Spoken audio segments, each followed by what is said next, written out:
Israel Iran সংঘাতে মধ্যপ্রাচ্যের আকাশ এখন বারুদের গন্ধে ভারী। মার্কিন ও ইসরায়েলি হামলা অব্যাহত থাকলে বিশ্ববাজারে তেলের সরবরাহ পুরোপুরি বন্ধ করে দেওয়ার কড়া হুঁশিয়ারি দিয়েছে ইরানের বিপ্লবী গার্ড বাহিনী।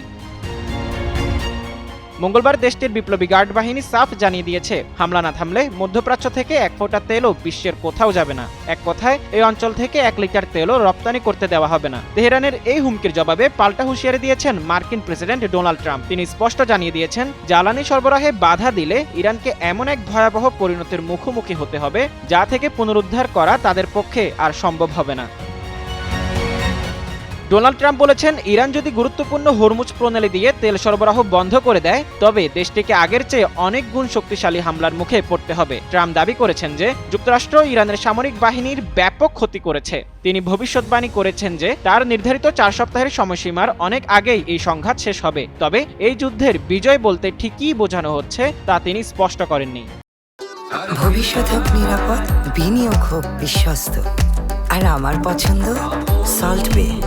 ওয়েলকাম টু সল্ট বে।